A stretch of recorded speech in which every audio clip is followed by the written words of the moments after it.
Hello everyone and welcome to a new video. Today I really feel like talking about the Gladius Task Force because, as you may know, it's the only detachment for Space Marines that we actually know the rules for, and this is quite interesting and this is quite important because every single Space Marines detachment that will come right now, it's going to be compared with this one because this is the first one that we knew and this is going to be the one that we will use as reference. So this is why this one is so important. And as you may know, the Gladius Task Force, it's going to be the Ultramarines specific detachment. This is not going to be that important because in 10th edition we are going to be able to, let's say if we play with Space Marines, we're going to be able to have access to all the specific Space Marines detachments. It won't matter the color or the chapter that we choose, it's going to be more about our playstyle. It's true that they mentioned that the detachments will have some unit restrictions. I guess this is because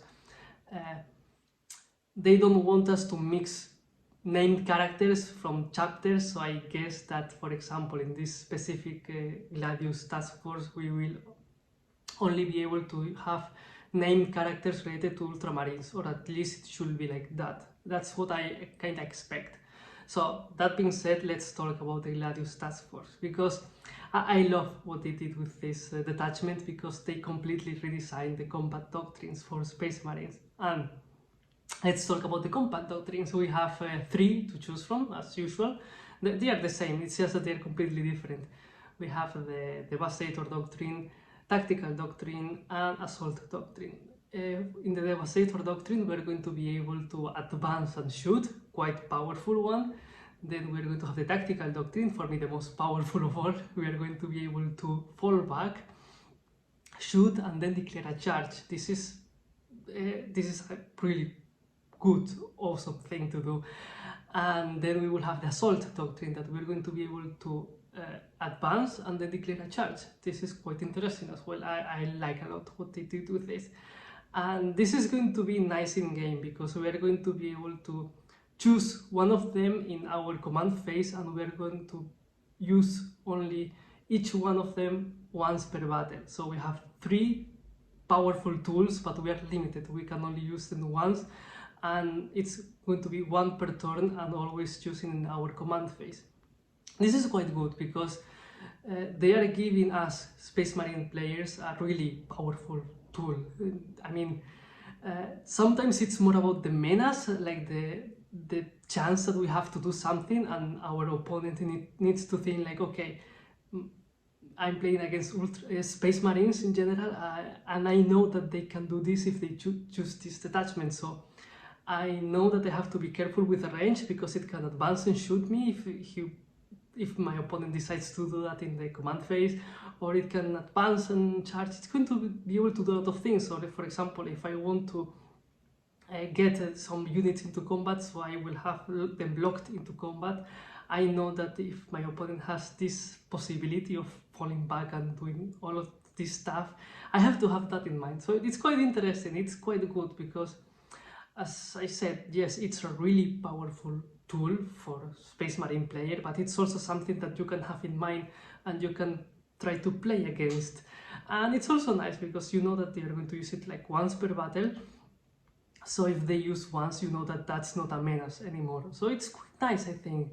I mean, it's not going to be broken, or at least it shouldn't, especially because, as I said, I mean, you choose one of them per turn, and you have 5 and you have 3 of them. So, but it's quite nice because from the Space Marine player perspective, I really like that idea. I mean, because it's not like an ABC, like, okay, I will start the game, I will do this, and I will do this, and then I will do this. If it works great, if it doesn't, sorry. No, this encourages players to think carefully about the strategy, and if things change drastically, you can improvise and do things. This is more about creating good players, like, okay, I will give you these powerful tools, and they are going to be really powerful if you use them properly. If you don't use them when you have to use them, they are not going to be as effective as they could. So this is why I like them a lot, because they are quite interesting in my opinion. And yes, I like a lot what they did. It's nice. I always like when they do things that, yes, they are quite powerful, but still you can play against them. This is quite interesting. It's going to be fun seeing Space Marines against Space Marines, and having Oath of the Moment, having this, for example, these tactical doctrines, and you're going to be able to do these kind of things. It's going to be two players scared of what the other one can do. It's going to be fun, at least. So that's what I wanted to say. Basically, I like a lot the